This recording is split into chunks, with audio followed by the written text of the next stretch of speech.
Hi again, everybody out there on YouTube. This is Chris McKee with the Alamo Music Center in San Antonio, Texas. You can find us online at alamomusic.com. We're here to bring you a feature on a new guitar from Guild, as well as a comparison against its prime competitor in the marketplace. Guild, if many of you don't know, has changed hands recently, is now under the Cordoba Music Group umbrella. And Cordoba really has been working with Ren Ferguson and his team to bring out to market some fantastic guitars, both at very competitive, affordable price points, and the American-made guitars that really reclaim the vintage elegance that Guild has always had. Guild is a storied American manufacturer of acoustic and electric guitars.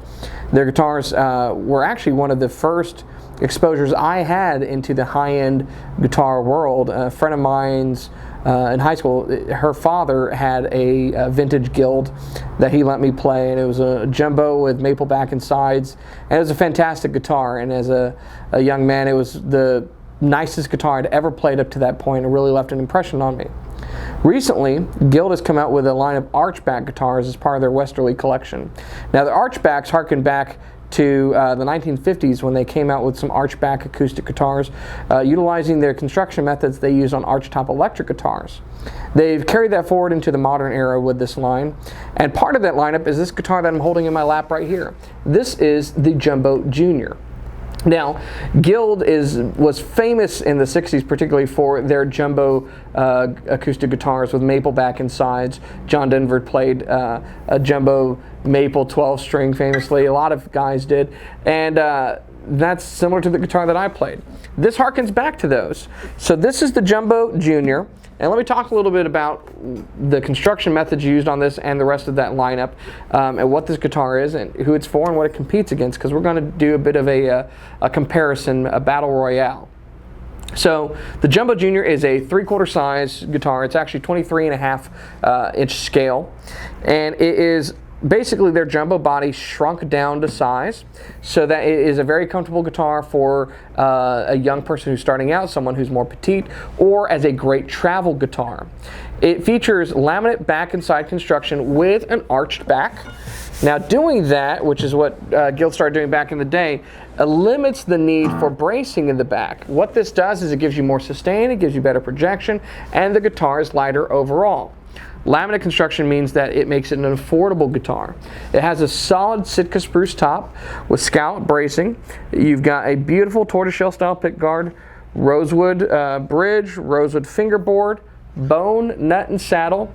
This beautiful Guild headstock with inlaid Guild logo, and I like the open back style tuners. Now, they're not Grovers or anything like that, so they're kind of a nondescript tuner, but they feel good. They don't have a lot of slop in them, and they look fantastic. I love the vintage vibe.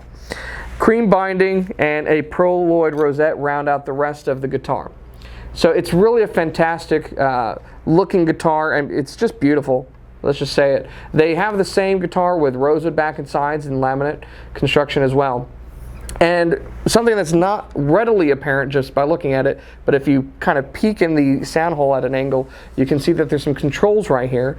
This guitar does come with an onboard pickup as well, with volume and tone controls right there in the sound hole rather than anything cut into the back and sides. It's an undersaddle pickup with the input jack located in the strap button on the tail block. Now, this guitar comes in at a very affordable $399 price. Always check our website, alamomusic.com, for the latest pricing on these guitars, as they are subject to change. It sounds fantastic, and we're going to listen to it in a little bit, but I'm burying the lead a little bit.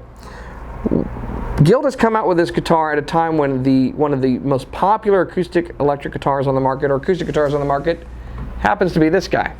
This is a Taylor GS Mini. We sell an awful lot of these. As one of the top Taylor dealers in the entire country, we move a ton of GS Minis in all of their various iterations, from the mahogany top to the rosewood ones to the Koa ones when they're available. This is the normal spruce-topped GS Mini. This one does not feature a pickup system, although you can add a pickup system using the ES-Go, which snaps in to a little tab right under the fingerboard in the sound hole. It features very similar construction to the Gill that I'm holding. It's a laminate back and sides with an arch top. It's a solid spruce top. It's scalloped, braced. Now it has ebony fingerboard and bridge rather than rosewood. Tusk nut and saddle. It's got Taylor's Ping style tuners on there. It does not feature binding of any style, and it does not have any inlaid rosette. The logo is inlaid up here in the, actually it's not inlaid, it's just part of the headstock overlay. So there's some differences in construction, mostly from an aesthetic standpoint. Otherwise, the guitars are very, very similar indeed. Where they differ is who's making them. The price point that they're at's a little bit different. You do get a pickup on this one. You get a gig bag with both. This is made in Mexico in Taylor's factory. This is made in China. So that's about the key differences between these. Now the question is, what do they sound like? Now let me say this. I'm not going to say or qualify right off the bat that one of these sounds better than the other, because tone is subjective. What I will say is that they sound different. And I'm going to leave it up to you, the end user, the person watching this review, to determine what you think is a better value and has the tone that you're looking for. So both of these guitars are fantastic. I own a GS Mini. Martin's Jr. Dreadnought is also in this category and is a fantastic guitar, and that's all solid wood at just a little bit about the same price as the GS Mini is. This undercuts both of them with similar construction to the GS Mini. It's made in China though rather than in Mexico, and does it have the sound that you're looking for? These things are all subjective. So rather than get into a tete-a-tete of this one's better than that one, they're different. Let's recognize they are, and let's appreciate their tone for what it is and what appeals to our ear. That being said, let's give them a listen and see what you prefer.